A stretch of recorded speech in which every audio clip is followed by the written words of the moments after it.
at the College of the Bahamas, we are having a discussion with young people, and I'm not a fan of that phrase. We're having a discussion with Bahamian intellectuals,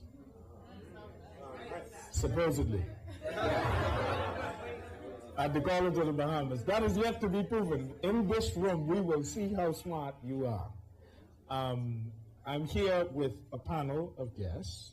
Joseph Gaskins, a professor here at the College of the Bahamas in the Department of Sociology, and he is also a doctoral candidate at the University of London. That just sounds so good, eh?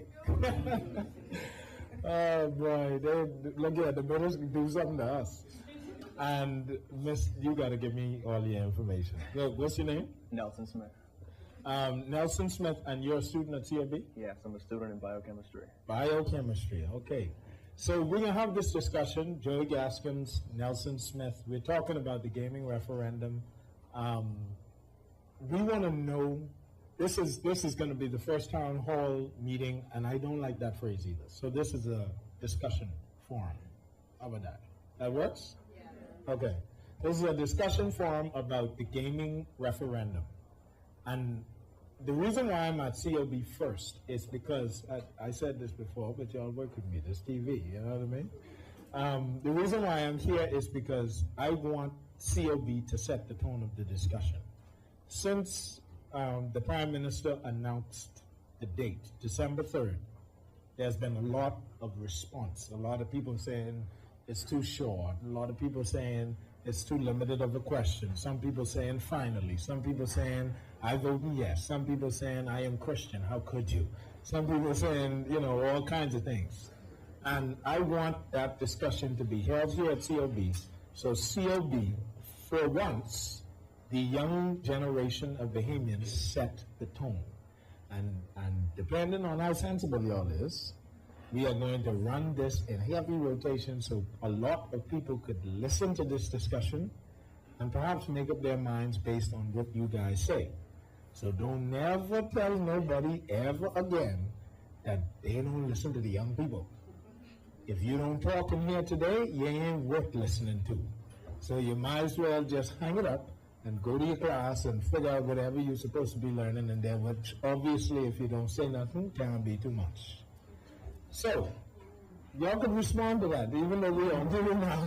Y'all was laughing earlier, now you're going quiet. So, I tell you, I just see him when the camera on and off. Same way. So, just clean up the language a little bit so everybody could understand what I am saying. So let's get this discussion started. You want to start? You want to start? You know, where do we want to go with it? Let me just give a little preface. So the question is, do we legalize web shops? That is the question. Now, obviously, people feel that that is a limited question. But I would argue we have a limited prime minister. And so we get what we get. And it is the question. Do we legalize the web shops? Now, I've heard all kinds of things. I've heard people say, no, they're gangsters. I've heard people say, yes, we gambling anyway. I've heard people say it's illegal. I've heard people say, you know, any manner of things. We want to flesh out those issues in here tonight. And I want to see, this is an experiment for me, personally. I want to see how good COB students can flesh out an issue. I put me all to the serious test, and trust me, plenty of people is watch Citizens Review. So if you all fool, everybody gonna know. And then they gonna start cutting your budget and saying, oh no, we ain't gotta spend no money. I'm trying to save up.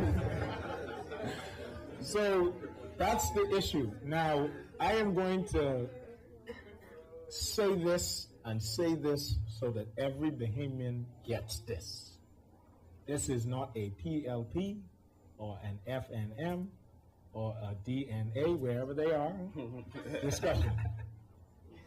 This is a Bahamian discussion about a limited issue with a limited prime minister on whether to legalize web shops. Now, it may not even be a limited issue because the web shop industry is a big industry.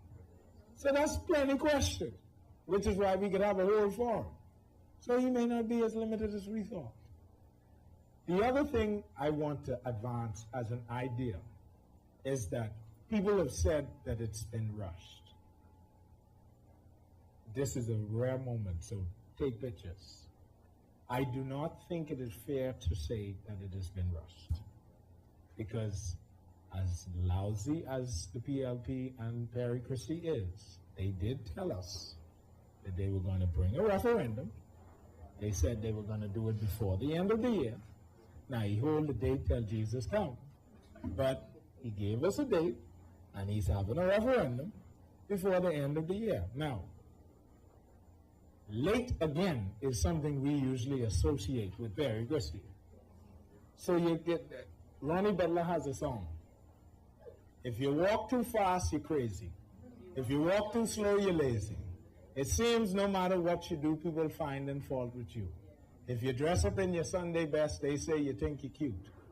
But when you put on your old work clothes, they say you're destitute. You can't please Bahamians. And this is one instance where I will say that Perry Christie may not have actually rushed this. He told us he was going to do it. And so he did it. He gave us the date last minute. But the last thing you want to do is call a fella like Perry Christie someone who will rush you. Because he don't rush to do nothing. And so I just wanted to say that, to clear the air on that. We're going to have Dr. Soon-to-be. Not yet. I believe in you. Joseph Gaskins, do a little intro as to some of his thoughts on the idea, and then we'll come to you. Joe Gaskins. A little intro.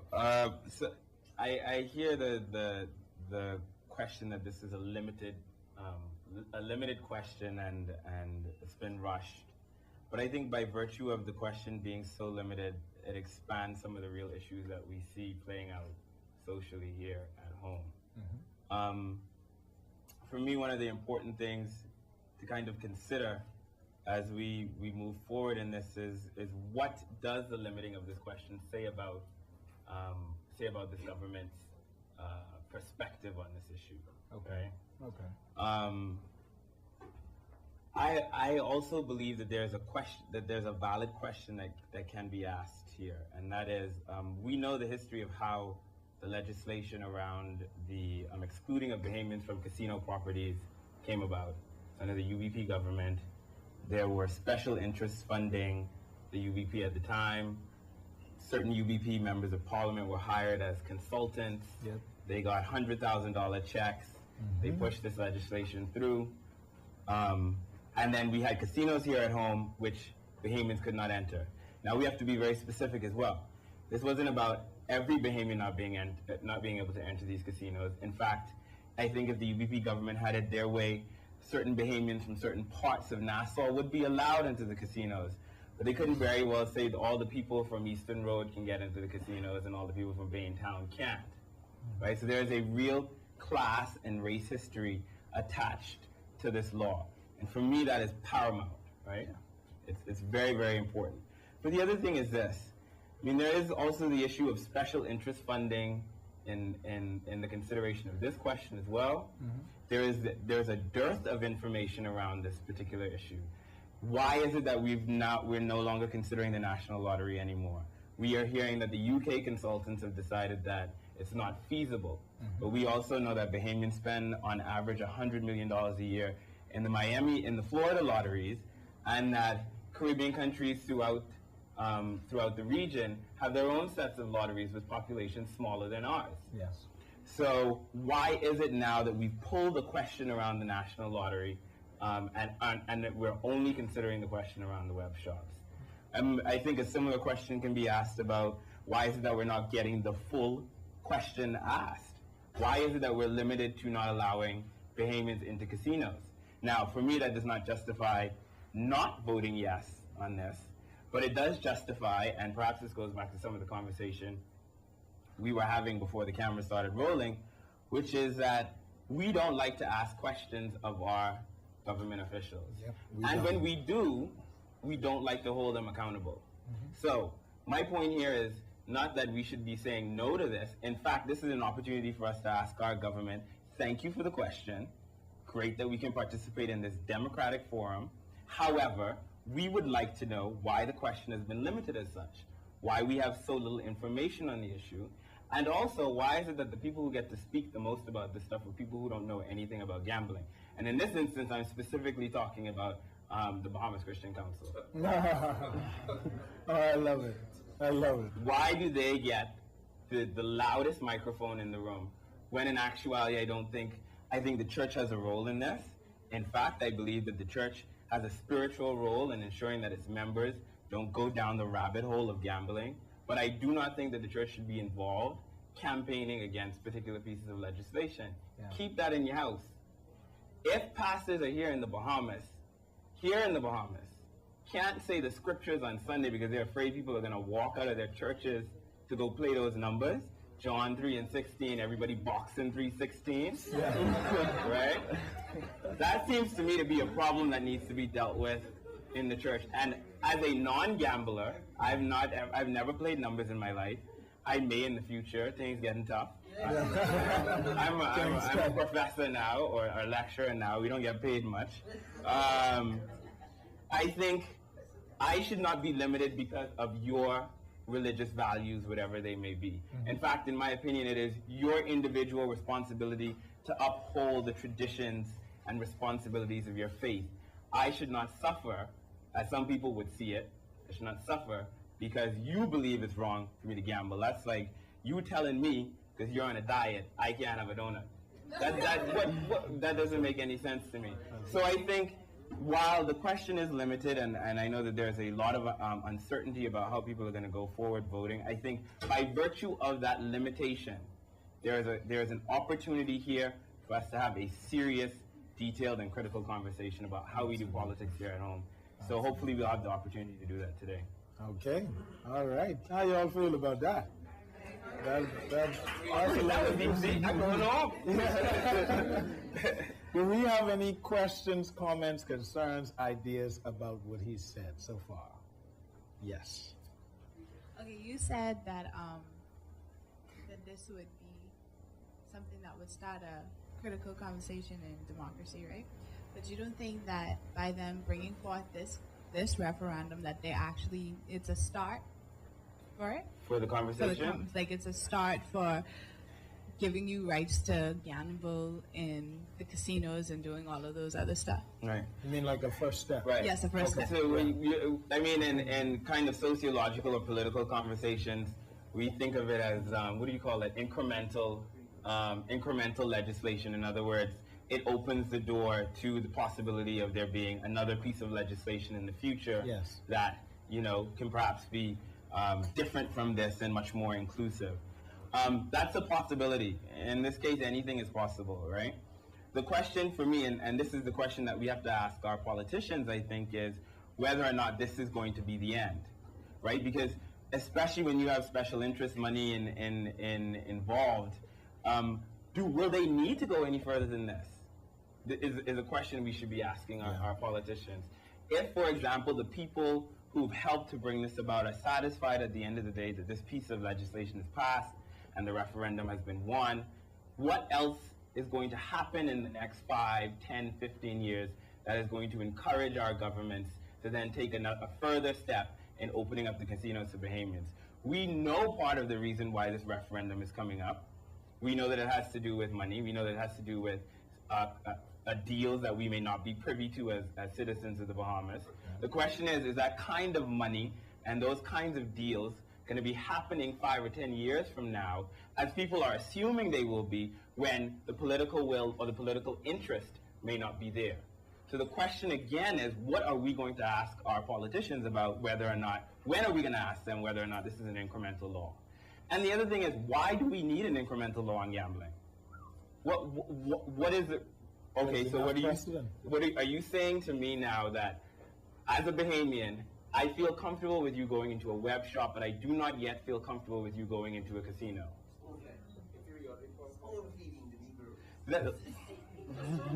So there again, that's another question that we should be asking. Why? Yeah. Why is this an incremental step? Why don't we take this full on and give the people the choice to decide whether or not Bahamians should be going into casinos, whether they should be able to own casinos, because that's the other thing. We have foreigners in here who can own businesses that Bahamians cannot own. What kind of Jim Crow, apartheid, water fountain foolishness is this? Right? This is a serious deal. Yeah. Okay, we got to take a break in a second, but you have another question that's following it. I have a statement. I just was thinking that you said why, but I think the real reason why is that the Bahamian government is afraid to offend people, certain people. Yeah. So that's why. Right, so which people? Yeah. Well, you have a lot of different things. In some cases, the people who fund them, Yeah. the rich people. Yeah. Some cases, the white people. Some cases, the church people, because we're supposed to be a Christian nation. So it's just, So you say that affects their ability to legislate and take care of business? Yes, because they're too afraid to step on other people's toes. I think Well, totally agree with you, and I totally think that that's a problem. Yeah. Because good legislation and special interests usually don't go together. What were you going to say? You can't blame the government too much now, because it did take some political will just to even make this a question, just to put it out there. A friend of mine said what the PLP is doing is like the Pontius Pilate thing, right? Where the Jews said, do you want to kill Jesus? He said to them, go kill him if you want, but I wash my hands of this. Yeah. Now, that's one way of looking at it. Another way of looking at it is they're giving you the choice. Rather than saying, we'll just pass it. Now, they would offend people. There would be some repercussions to offending people. Yeah. But let's not forget, they're politicians. That's something they think about. Yeah. So it's good. It did take some political will just to even put this out there. So at least some commendation on that. Okay. We can take a break right now. I think the discussion is getting good. Y'all seem like y'all ready to talk. So right now, I need y'all to do the classic Oprah round of applause as we close. All right, let's do that. All right, everybody, be right back. We'll be right back.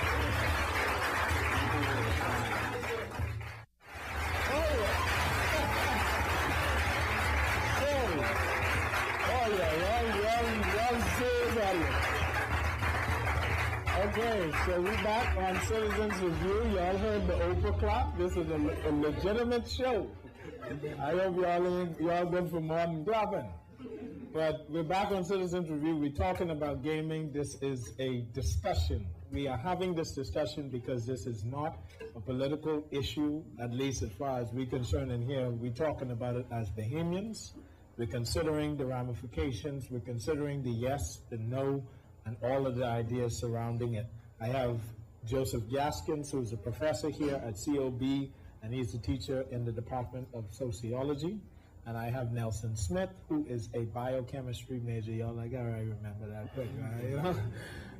I was forgetting that off camera and on camera. But Nelson, you have an opinion, you have an idea surrounding this issue. How do you feel about it? And then we get this conversation started.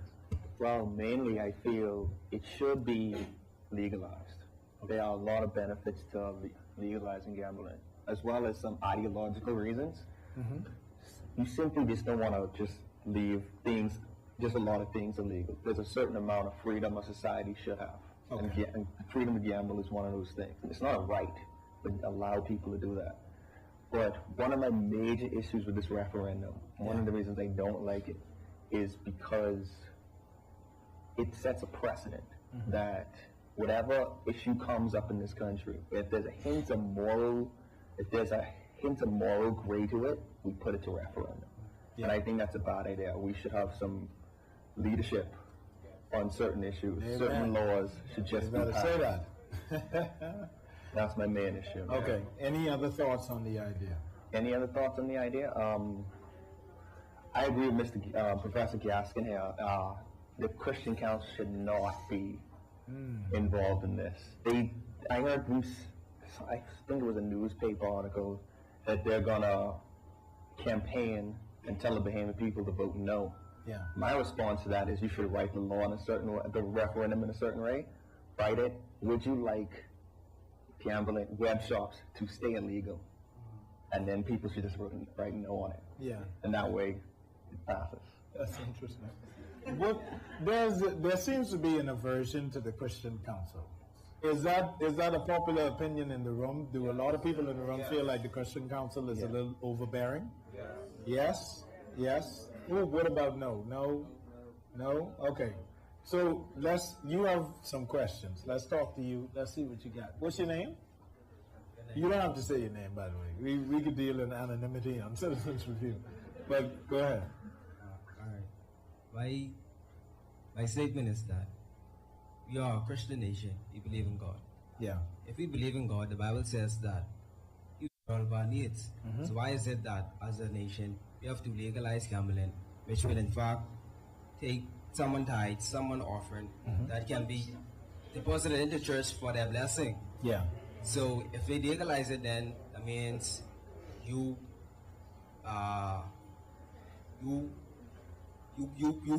questioning God.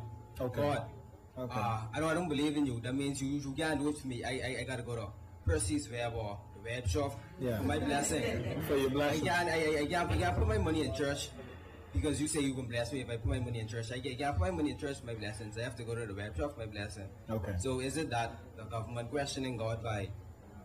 Let me ask you, because I've heard this before. When I was in church one Sunday, and Bishop Gomez, former Archbishop of the Anglican Church, said that those who gamble express that they have no faith.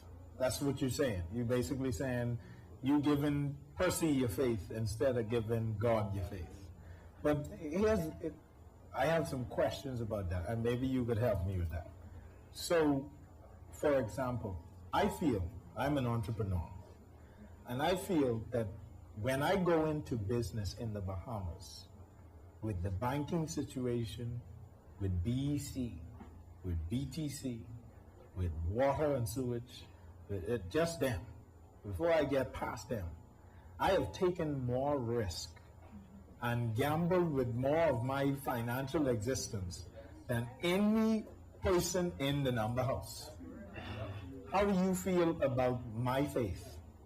Taking that risk. Should I just trust in God and stay home? Or get a job at Atlantis so I could get a car from Commonwealth Bank? Or should I say that I believe that I will be successful and I take this risk? My question is risk unchristian? Risk isn't unchristian, but if you put your faith in God and you invest in the church, God promises He will provide for you. Many people promise. They promise in all of their ways. Fulfill His promises. Yeah. Those people, they are man. Yeah. They are bound to fail. They can say something today and change tomorrow, but God's word will never change. But my question to you is, if as an entrepreneur in the Bahamas, given the forces, if that is more risky than gambling in a number house, because forget what you just hear, people just win in the number house. Yes. Everybody supposed to be win. What I'm asking you to address this for me, and I don't know if you can, but I'm asking you to look at this idea for me, and Joey could chime in and all of that. If my risk, if my gambling by going in business is greater than your 10 cents on a number box, then am I expressing that I'm willing to take a lot of risk, willing to gamble a lot? Because I promise you, BEC closed down 10 business today. So them people financially in some serious problems, more so than people who lose money gambling today. So that's where the faith issue becomes a challenge for me. But I mean, it seems to me that I get myself in trouble. It seems to me that one of the issues that I have around the kind of biblical working of this issue is that I was on the radio with Bishop Simeon Hall, who said publicly that the Bible has no set passage that says that gambling is wrong, right? He also said that the church on this issue is divided, much to the chagrin of, I think, his friends on the Bahamas Christian Council, who've been saying that the church is diametrically opposed to gambling. Those are two very different things happening there, right? And I understand this issue of faith and God providing, but if you are a minister, right, and I'm not going to call him anybody's name, if you are a minister who delays your retirement because your retirement fund at a particular business has fallen by the wayside. Of course, we know retirement funds are connected to stock markets, which are just big old gambling, big old gambling houses to begin with, right? It seems to me that that pastor has given up faith on God to provide for him in his old age, given that he was living comfortably while working for the church on the people's tithes and offerings. And we have to point out that God seems to take care of some of his servants better than others. We know that through any drive through Westridge, right? Right? For me, there's a question of how exactly what the critique of the church is when it comes to these things. In fact, it's one thing for the church to say that gambling causes poverty and it's bad for faith, without leveling a serious and sustained critique of capitalism, right? If you are going to tell me that going to the number house and playing my number is different than you holding stock in the stock market, then I cannot take you seriously, because those are two different types of gaming, but you're gambling, right? So I think there has to be some intellectual honesty and some consistency as we consider these issues. The other thing too is, and me and Patrick Pender have been here on this. The Catholics, I just walk past Scotiabank. See, the difference for me is if you want to play numbers, you got to go to the number shop. You got to sign up. You got to get your card. And I have not done this, but I know. And then you play in numbers, put money on your account. But if you want the Catholic Church raffle, they peddling it to you. The woman outside the bank begging you to buy something. And that is gambling. So I don't know, because it's for a charitable cause, gambling becomes good. I do not see how they justify that argument with the Christian Council's position against gambling. Now, here's it to the furthest extent of thought. They say, the Catholic Church has now said that gambling is not inherently evil. But in the web shops and stuff like that, there is an environment that encourages people to make it a little more evil. There ain't no controls, and you can bet away your mortgage and all of that stuff. And my simple question to the Catholic Church or the Ranfully Home or any place that uses raffle tickets is, how many books is the limit? Because if I buy all the damn books, you can sell me all. And then I could use my mortgage money and buy all the Catholic Church books. And so that's an environment that encourages evil. And something wrong with that.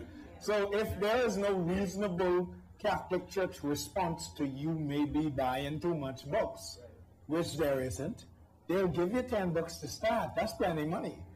And then they say, sell these books. If you give them all the money and keep all the tickets and write your name on it and your children's name on it and your auntie and your Grammy name on it, ain't nobody gonna ask you no questions. Bring back the money.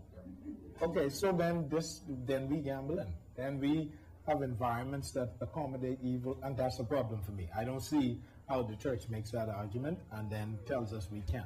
I don't think you can rationalize that. No, it ain't supposed to be rational. One of the things, sorry to religious people, but this is just true. Sometimes when religion comes into a topic, oh boy, rational thought gets turned off, okay? We start thinking about the economic reasons, the social reasons. We start thinking, what did Pastor say about this again? Oh yeah, no. Hold on, sorry. No. And then that makes sense and it's true. And that, I don't think that that's the case for everything. Again, this is not about church bashing or knocking anybody's religiosity. What I think we're asking people to do is to make sense of your argument in both instances. Yeah. Is your argument devoid from rationality, or can you, within your own spirituality, make sense of why you're not voting for this legislation? Yeah. If you can do both things at the same time while being intellectually honest with what's going on, then I applaud you, and I want to have a conversation with you because maybe you could help me to get there. But as it stands now, every argument that has been advanced from our religious leaders, who again I point out have the loudest mics in this conversation for the most part, right? Has not been intellectually honest. And we have to push them on that. Because they should be giving you, those of you who are shaking your heads and saying, I can't believe you're talking about my pastor like that. They should be equipping you with the spiritual tools to be able to have this conversation with me. And there is something that is missing in this conversation when our religious leaders are saying, you can't go to the web shop and gamble, but I'm going to fund the building that we build in our back with raffle tickets. Yeah. That's the problem. The other thing too is, and then we have a gentleman with a question. The other thing too is, I've heard one consistent argument, which is, again, Archbishop Gomez. Archbishop Gomez says we need to move away from gambling, period. So close Atlantis Casino, close Crystal Palace Casino, close the one, don't get a license in Bimini, shut down the one. Now that's all up, but before you look at how crazy that may sound, that's a consistent argument. Out of gambling, get out the business. But if that is not your argument, Patrick Paul and Ranford Patterson, then the question is, and I do call names. I love calling names, because if that's your opinion, you don't say it, then that's your name. You put it on it. But if you are saying to us that we should not, then explain to me why our business is gambling. And I said that earlier in this room. Our number one industry is tourism. And the number one revenue generating entity within tourism is the casino. Close the casino, you close Atlantis. So that's our business. And we are damn good at it. Plenty of people come here to gamble with us. So what makes you think that Bahamians don't know how this thing works and can't advance it as a business? And they've done it quite well, in my opinion, because on Thursday, government payday, there's plenty line in the bank. But on Thursday, government payday, number house functioning like nothing. Ain't no line. Friday, payday, plenty line in the bank. Come out the door, Royal Bank, main bank, big time bank. They can't figure out how to take and give money. It ain't that hard. You know, print up a receipt, give me my things. Print up a receipt, take my things. It's not that difficult. But the number houses, no problem. You get your money, you give your money, you play your numbers. Quite efficient. So these are Bahamians who started a business, who've introduced technology into that business and logarithms and all kind of things, and that thing working. And you can't hit the number house no more because they got logarithm to figure out if so many people bet on this number, we need to bet on this number. So these people are stupid people. These sensible Bahamians.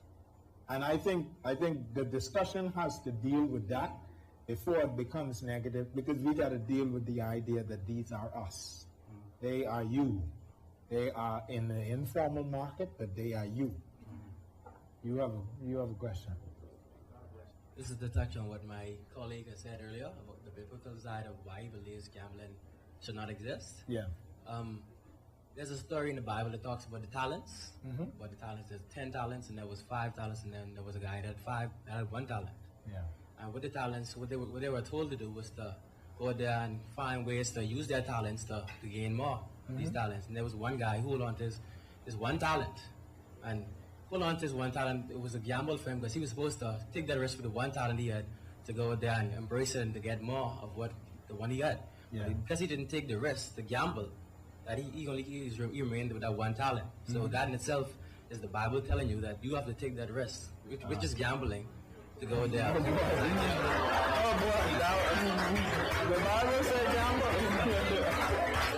Now, I want to be very clear. As much as I talk about the church, I did not say that. Okay? I get that. He said the Bible. It's a good one. Oh Lord, That's the first time. he said the Bible say you must take a risk. Roll the dice. They didn't say that. But, hold up. Where's the mic? Where's the mic? Okay, your question, and then the young fella in the back here. Peggy, we coming to you. It's not a question. Okay. Once again, Go it's ahead. just a statement.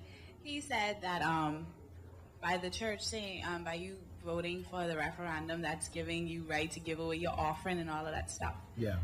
Me personally, I believe the government doesn't have the responsibility to babysit its citizens. Whether it's legal, illegal, people are still, if they have that money there, whatever they choose to do with it, they're going to do with it. Yeah. So it ain't that people voting for it to be yes is going to stop them from saying, oh, hey, it's legal now, so I can take my mortgage or my tithes or whatever. And then half of the church people giving their tithes from gambling money. Yeah. So therefore, half of these churches saying, hey, you know, that's why they kind of agreeing with it, because they know more than likely their money coming from gambling. Interesting. We can take one more question, and we can go to the break. We'll right back in.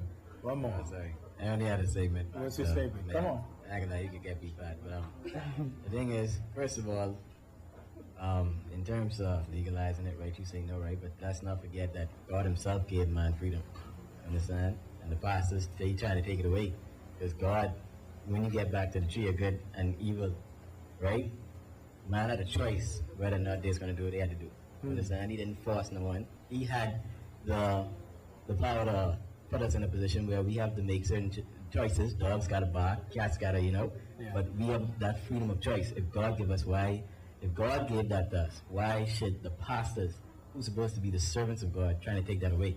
Interesting. Understand? Interesting. And I think one of the things that we have to realize is, and all the sociological research shows this, is that gambling and education are negatively related. Free will is just free will without the kind of cognitive ability to make good decisions. If people are afraid of what is going to happen when we legalize gambling, then I would advise the government to do better educating our people here in the country. Because we know the more educated your population is, the less likely they are to vote. I've barely heard any conversation, real critical conversation on education here in the country, and especially not from those people who would prefer us not gambling. Okay. All right. We're going to take a break right now. Y'all got to do the Oprah Club, don't forget. We're going to take a break right now. There's some good discussion. We can get into some more issues surrounding the vote no or the vote yes on the gaming referendum. We'll be right back. This is Citizens Review at COB. We're talking with students. This discussion is going well, so I'm starting to think that y'all is doing something here at COB. This is also a poll for the average Bahamian watching this as to whether they learning something in the school we spending plenty of money to send them to, or they spending plenty of money to send themselves to. We'll be right back after these messages.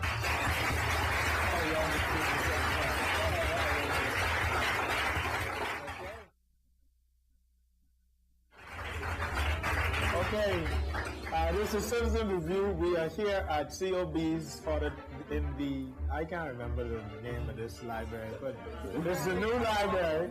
I don't want to know the name, everything goes. It's the new library, and it's the Bahamas Library. I don't want to say the name of the benefactor because I ain't into that. This is the College of the Bahamas Library Auditorium, and we're talking to students at the College of the Bahamas. They are doing the Oprah clap as we go in and out, and that is a test. You always listen to instructions too well. You always make me uncomfortable with them kind of things, man. I'm sorry I tricked you into that one, but and it felt good. I love the Oprah clap. It was wonderful. But we're talking about the gaming referendum, and we're getting into a good discussion. We're talking about religion. We're talking about the dynamics of the referendum. We got some people with some questions. Do we have the mic? Okay, we got the mic right here. We can start in this discussion from the audience. Let's have the first question. We can start with you, Mr. Neely. What's up? I overheard the Prime Minister of the country saying, if the referendum was voted for, then the owners of the number houses would have to provide psychiatric help for those that cannot control their spending. And I wanted to ask the panel, including Mr. Ferguson, their take on psychologists being, entered into this vast or this big arena for gambling, for those that maybe will spend their last dollar and what's not. Yeah. I think it's a valid issue. There are some people, just like with other industries in the Bahamas, there are people who overindulge. So we need a more active Alcoholics Anonymous community in the Bahamas. We need a more active Narcotics Anonymous community in the Bahamas. And I think it's responsible. Again, I tell you all, this is one issue where me and Perry Christie, we sort of okay. You know, he bring it. It's a little limited, but maybe it's not. And it ain't a rush, certainly not from Perry Christie. But I think it's responsible to address the fact that there are some people who get addicted. And I think I don't see a challenge with making the industry that funds the playing of the games responsible for the people who, it's sort of just like if you go to a bar and you get in an accident because you were drunk, that bar owner is responsible. Sometimes in some countries, I don't know, that don't exist in the bar. We don't even have drunk driving proper around here.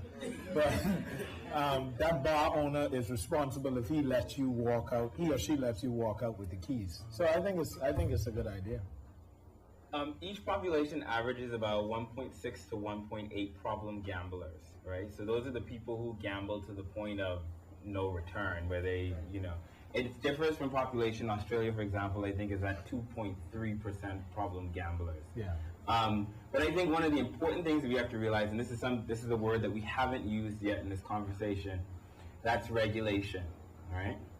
And when it comes to risk, regulation is one way to manage risk.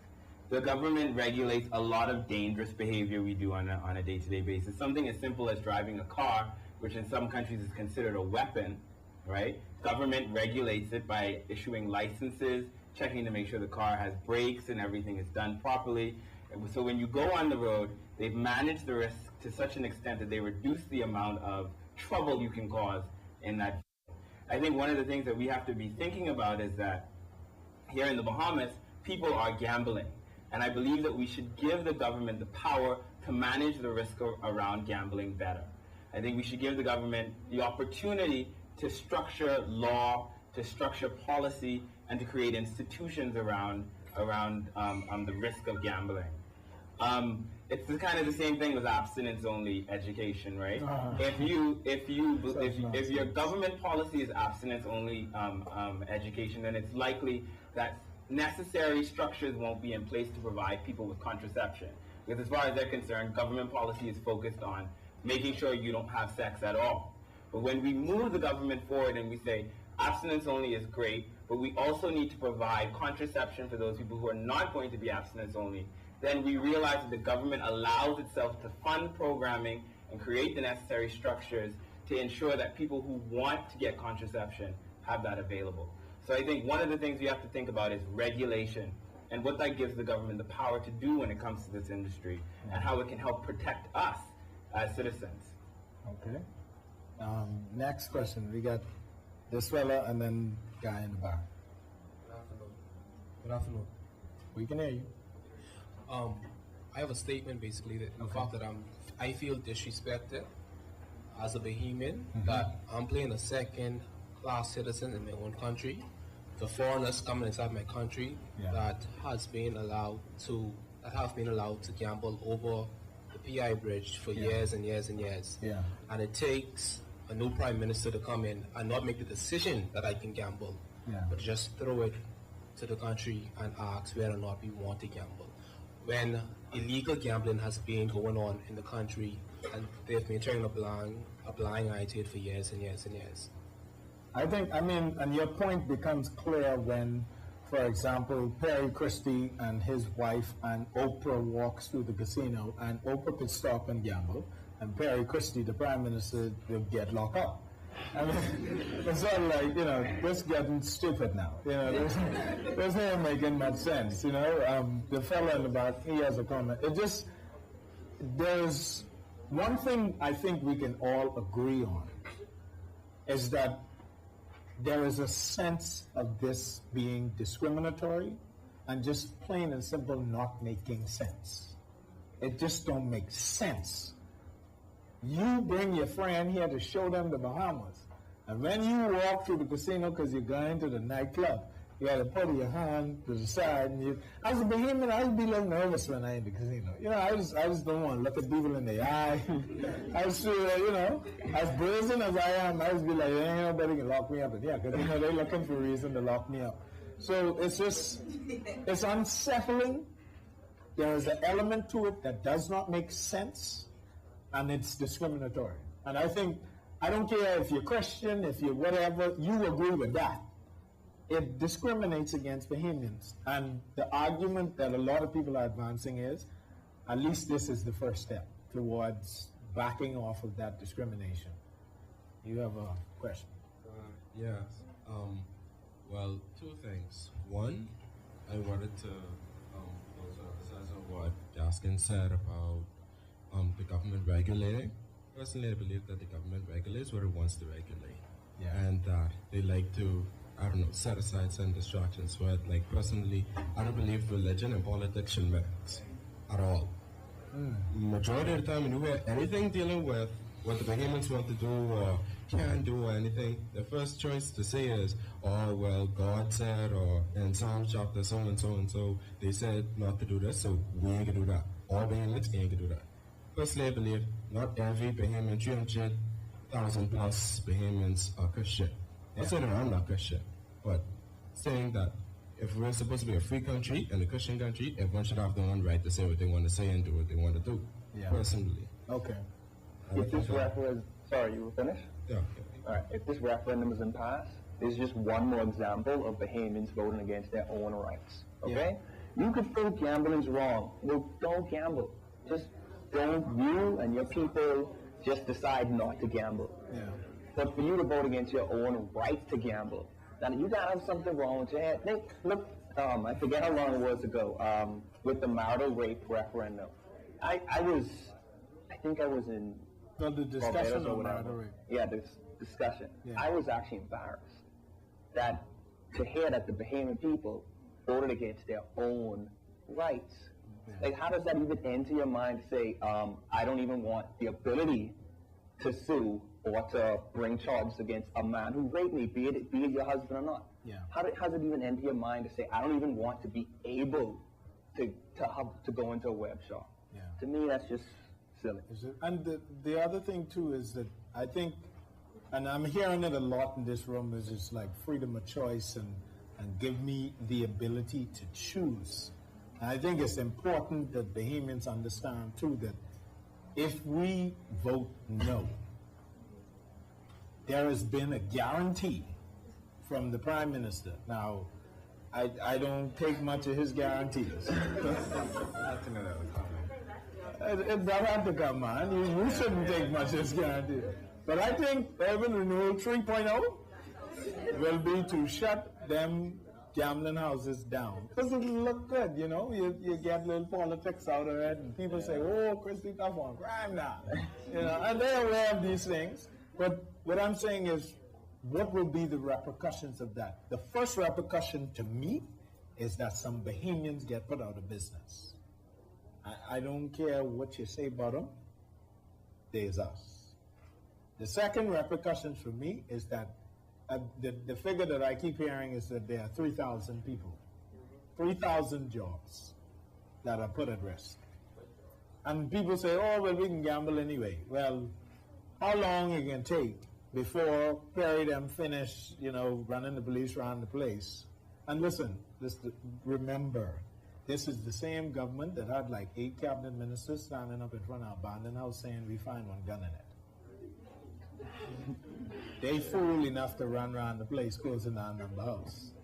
So don't just say, we can gamble anyway. Yeah, but you know, that can be a little interesting for about 6 to 12 months. What are those 3,000 people going to do? And that's half the people that work at Atlantis, just in case you need a means by which to determine how much people that is. Remember how crazy we were going when 1,000 people get fired from Atlantis? Well, triple it. And then talk that.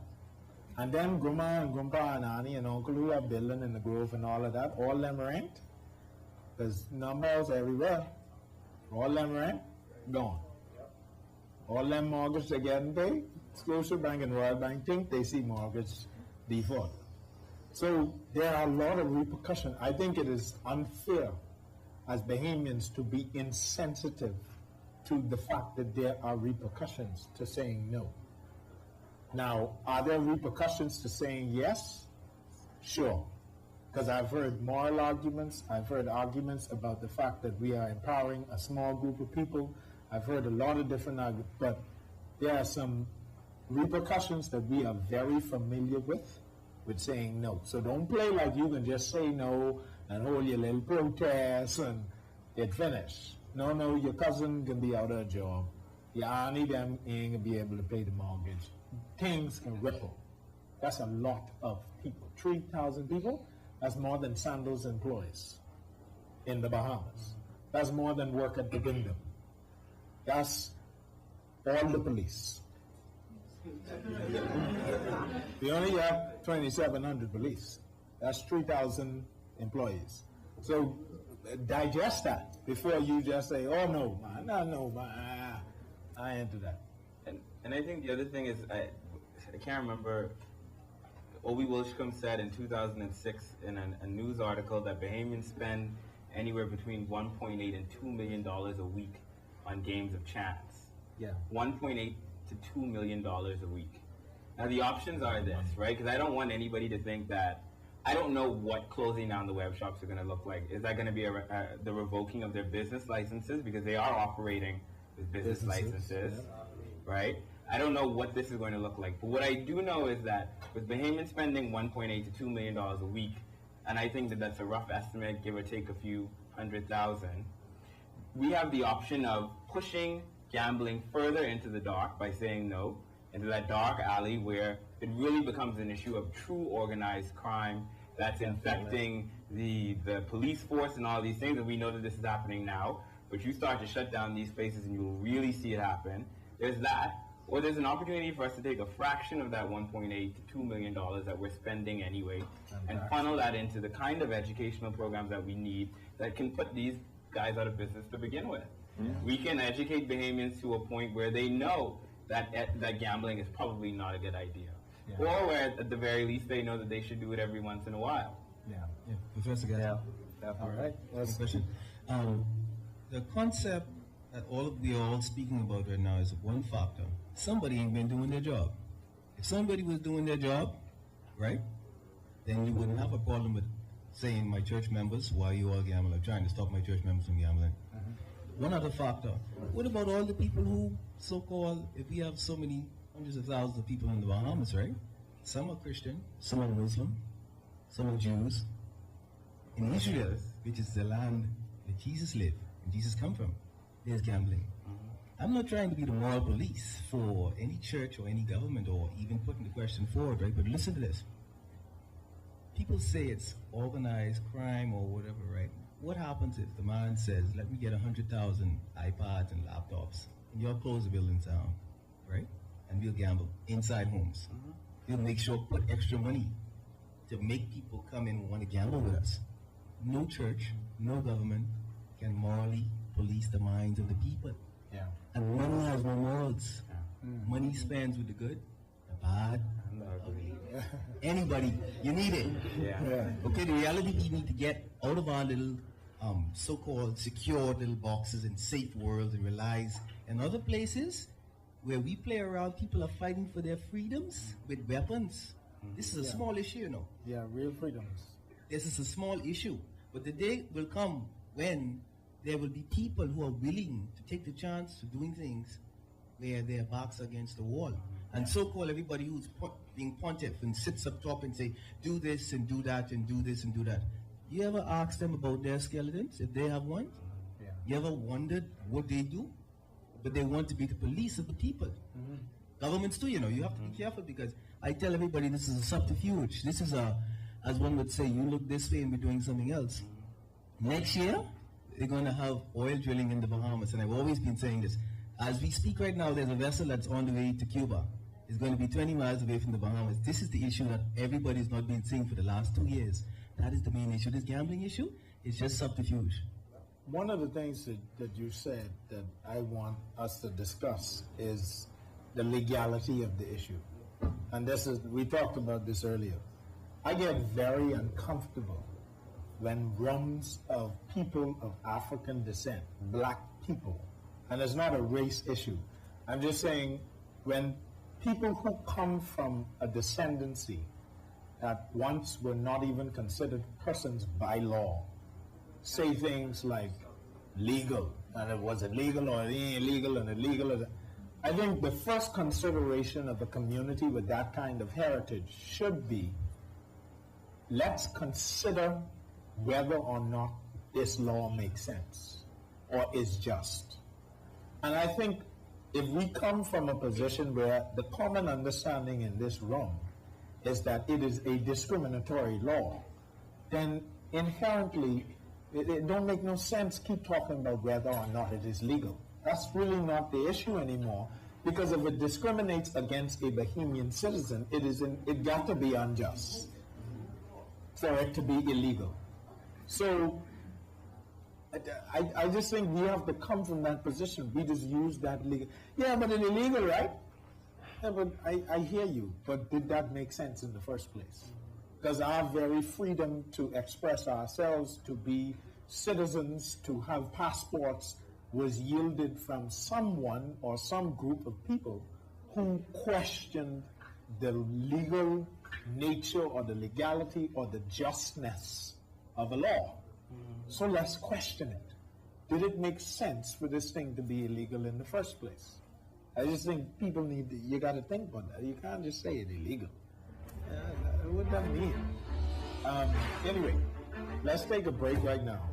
We can come back and we can address Jade's question. Y'all can do the overcraft. Y'all can do it. We'll be right back after these messages. Okay. Y'all simple. Thank you, man. Y'all so mature. I criticize you and you still work with me. I appreciate that. Y'all so mature on this show, unlike plenty of people in this country. So we're back. We're at COB. I'm here on the stage with Nelson Smith and Joseph Gaskins. And we're talking about the gaming issue. We're having a good discussion. I am excited that COB have some sensible students. I hope this is a good focus group and not just the special people. But we have some questions. You professor, you can speak to them. I know. I got a couple of my students in here too. So. All right. Okay. Good. Fantastic. So you should be proud. I'm always proud of them. Good. Every Tuesdays and Thursdays at 8 o'clock. You advertising? That felt like I was close. I just left that in. Yeah. Well, Citizen View, Tuesdays and Thursdays at 9 o'clock. All right, there you go. Dematthew Smith, we got you. Smith, I call you Smith. I know. Forbes. All right, my respects to the panel and Professor Gaskins, Mr. Smith, of course, a good friend of mine, Mr. Aaron Ferguson. Sir. I never thought I would sit in a room and feel like an ultra-conservative. Oh, boy. But, this is actually one of the first times I can actually say that. I haven't had that moment yet. I just had it. Yeah, I am a Bahamian citizen. I'm an entrepreneur. I'm not a student at the College of Bahamas, but that's me in a nutshell, very small nutshell. Listening to the discourse, I was hoping I would be provided with a little bit more context on what would be the ramifications of us voting yes. Mm-hmm. I heard some of the religious arguments, but if I could, for a moment, appeal to your pro-blackness. Amen. Right? Let's go back and take a look at what the church historically has represented to the movement of black people. And when we look at the mass collective, what we gave to the world as mass movement, you had the Dr. Kings, who did it in the Protestant church. You had Malcolm X, did it with the Nation of Islam. You had a lot of even the first Bahamians or black people taking a podium that did it to, the Holy Sanctuary. That's where we had our first voice. And we have to understand to be diametrically opposed to what was our foundation of what started us almost culturally. Where we were nurtured, where the undereducated were first made literate through the church schools. It's difficult for us as Bahamians to go against a mores that has been established on that kind of pretense. And basically, for me having a position on it, it's not a religious argument, so to speak, but what the church means to me. I've been nurtured in the church, and I've been to very different churches. whether it's been with my, mother, father, grandparents. And what the church represents for me is community. Yeah. In some instances where, you might know your tithe might not be spent correctly, but it was the love of doing it with my kid. With the deacon or the sister who I grew up with, who had things that deposit in my life, that we have a goal and objective that we did together. That's what the church represents to me. Absolutely. So to vote or go against, I guess what would be a norm or moral that I've established and I've been nurtured in as my culture, against that entity, irrespective of my religious belief, is some sort, my intuition is telling me, is a rejection of my love for that community. Okay. I'm thinking that in the Bahamas today, one of the biggest problems we have is that we are becoming very individualistic. That's one of my greatest concerns. I think we are more prone to compete against each other, and we have gone away from the collective selves to a bunch of collective I's. I can win. I have a chance. But what the church established, or ideologically, what it has done for some people, was let us know as a group, through unity, there's a lot that we can accomplish. And let's give some of these churches credit. I mean, when you could have 30 women who believe in something together, could build a $5-10 million church in 15 years. I mean, that's a testament. Yeah, they're doing something. That is a testament to us as They a may be people. playing numbers, but I hear you. So I don't want the question to just be, it's not a question of religion, why we have our dispositions with the church. It's not just to say, well, the Bible says this or the Bible. But the church has formed part of our family, and sometimes, with some things, our fathers or mothers might say to us, we know don't make quite a lot of sense, but we have our maternal or our filial condemnations to what it is they ask of us because of our love for them. Now, of course, it's still a legal question. Yes. It still is a legal question. And what we have to ask ourselves, and where I'd like to see the discourse, I guess, be taken, is now, yes, we've explored what we get when we say yes. We have the opportunity as when you say BTC and Cable Bahamas, who's preaching in the choir? I've been trying to get them in my place for 2 months now. I didn't pay the bill. So I understand and I could relate to that type of risk. But at the same time, for me, where I guess some of my apprehensiveness comes from is what I know my mores and my culture stands as in our beliefs as a community. And I see gambling coming on the demise of a community that has made me and has given me some mores and some norms that gave me the strength to overcome a lot of challenges I had in my life. So for me, my vote is no. My vote is no, based on what I think, or how I was able to actualize out of my experience and my involvement in my church community and my church family. I want to take that one. You mentioned Martin Luther King, right? You said your mores and what your culture taught you is normal and what is right and acceptable, right? Well, there were a lot of people in America who thought segregation was abnormal, that their mores said that was not the way we should go. Martin Luther King had to fight against that in order to get the civil rights movement, the civil rights bills passed. Because a lot of people thought that was an affront to them. If you Google voice of white pastors during the civil rights struggle, you'll hear a lot of them say stuff that we now say here in the Bahamas, that we now say about things like abortion or gay marriage or gambling even. Because to them, just the idea that somebody, and you did say this idea that individualism is kind of, you feel uneasy about that. They felt that way too. Just the idea that somebody out there is doing something that they don't agree with just got them boiled up. And I think I think you're mirroring that opinion. No, I'm not. What my opinion is, and when I say we, I meant us as black people predominantly. When I said we, and what I said, what black people gave the world as mass movement. Right. So the white process is irrelevant to what I'm trying to project. What I'm saying is what it represents for me, outside of our ability to make our individual choices. We do that. I do it every day. And sometimes it could be diametrically opposed to what my faith might prescribe. We do that every day. We wrestle with ourselves. In the Chinese call it yin and yang. But for me, what it represents is what I still know as the love of my community. And to me, the last holding firm entity of community in our country as it's developing to going through this system, capitalism starting to get watered down. We're losing our sense of the village. So are all the people who are going to vote yes, are they not a part of your community?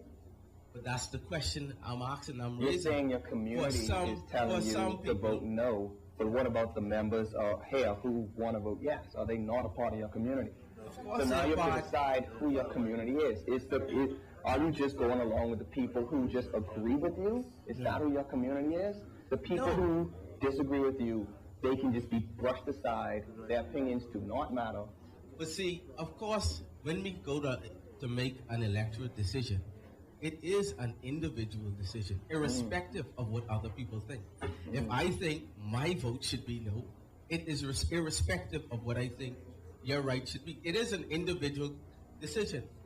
What I'm saying is, in our last real sense of community, which for us, which for the Bahamas is the church. It's about every Sunday you have thousands of Bahamians gathering in the churches, whether it's for the bands, after school practices, whatever it is, basketball teams, tournaments, the Baptist church tournaments. It's a big, I'm trying to say, when we say no, don't make the argument just a spiritual one. I'm saying there's not been much people that has given, I guess, an adequate response from that position outside of just saying the Bible says no. There's more to the argument of saying no from the religious structure outside of it just being the Bible or the pastor. And I'd like to see more of that represented. That's my argument. I agree. I mean, I like the argument. I have a couple of issues though. One, your history of the church is quite short, right? I mean, black people have benefited from the kind of organizational power that the church provides it. It has a particular kind of hierarchy that makes it easier to lead people forward. But we have to also recognize that the church that we hold so dear to also justified terrible things throughout history. Absolutely. And we become comfortable with kind of forgetting that. But we've also put ourselves in the position that the church was in 200 years ago on slavery when it comes to certain issues. So while I can appreciate the sense of community that the church provides, one also has to acknowledge that the church's community is a very exclusive one in certain senses. It does not engage or include all people as it should. And so for the argument around community, while you may feel that the church provides community for you as a Christian, black, seemingly heterosexual, middle-class male, in many instances the church does not provide the same kind of community for people who do not fit into those particular spheres. So that for me is an issue. But I think the other thing, and what's disappointing about this conversation, is the amount of time we've spent on the church, because quite frankly, and at the end of the day, this does not matter to me, right? Because I think the real conversation here has to be about, and it goes back to what Aaron is talking about, whether or not this law is discriminatory, whether this is an issue of social justice. Yeah. And for me, this is an issue of social justice because the law prescribes a different treatment for one set of people and not another. And unfortunately, those people are here in this country and citizens of this place. So I appreciate people's feelings around tradition and religion and all of these kinds of things, but tradition and religion have often done terrible things throughout the history of the world. And we have to remember that. This is not a terrible thing saying no or yes to gambling, but I don't want us to paint an idealistic picture of the church when in actuality we know that the church was collecting gold from Jews as they were being sent to the gas chambers in Nazi Germany. It's just not something that I want us to have a conversation about here. The other thing I want to say too is that I think I appreciate what you're saying because you are addressing for me, what is a critical issue and part of the reason why we do citizens review, which is that I appreciate an alliance to a group. And I think Bahamians are very serious about their alliances to groups, the yellow groups and the red groups and the green groups. But I think as citizens, we have a responsibility to be critical in those groups and to bring questions to those groups about whether their opinions and whether their ideas make sense to the citizen. And if that corrupts the nature of the group, that's a stupid and or silly group, because people got to be able to ask questions. And if that group limits the questions, like sometimes the Christian group does, then it is not critical enough. And I don't think Jesus Christ that I read about in the Bible lacked in critical nature. No. Jesus Christ was very critical. Jesus Christ was violently critical sometimes. Revolutionary. He go and flip up and down things because as a true revolutionary, he casted his critique on the society and he said what he thought needed to be advanced. So I don't think Christianity advises us as a religion in its base to be quiet. I think it advises us to press and to ask and to advance. Now, a particular agenda, but in the very core of it, that group must accommodate people that think. And people that think know that if you peddle in raffle tickets, you cannot be vehemently opposed to gambling. Are we like sheep? Let's not forget, We have though, some other questions. Do we have a mic? All right. Mr. Thompson. Under. Good evening, everybody. Just a question here I'd like to approach.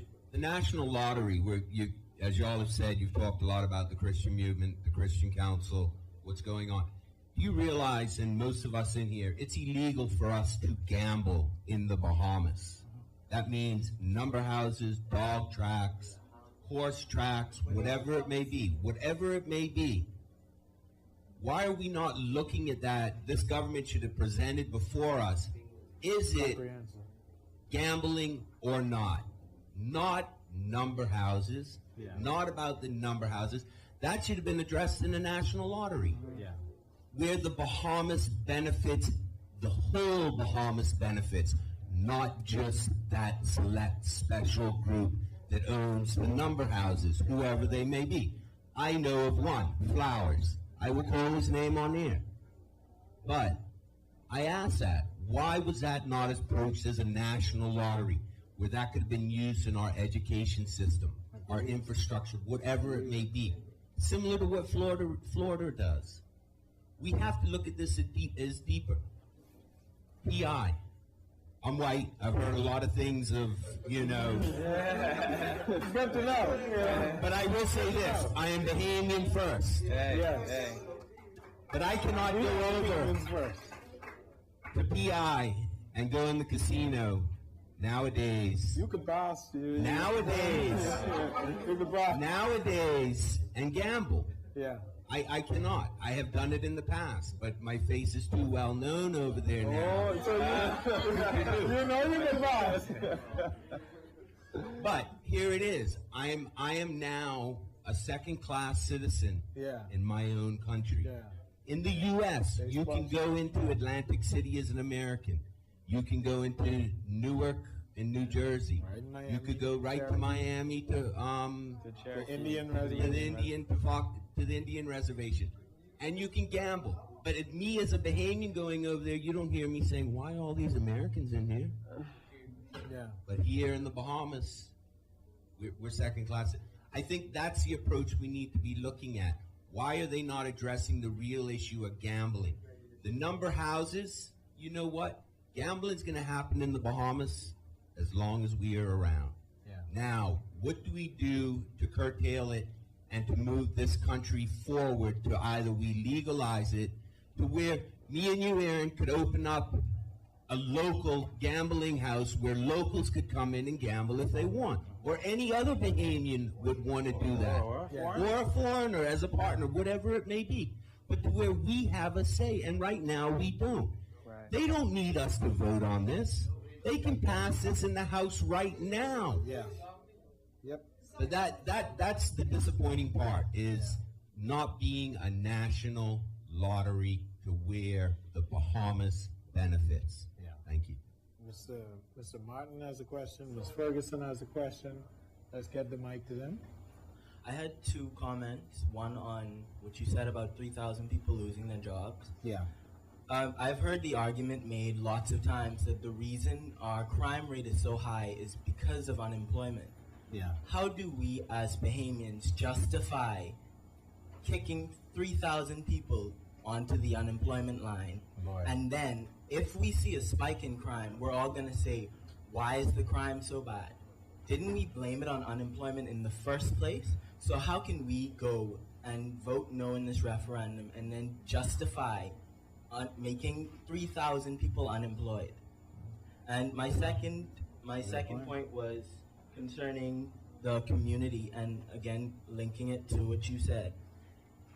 I've noticed that, just like you said, some people, these grandmothers and aunts and uncles who make the money to pay their rent from gambling in some cases, what's going to happen when we all go and we let the moray of what we've been taught outshine what's intellectually sound?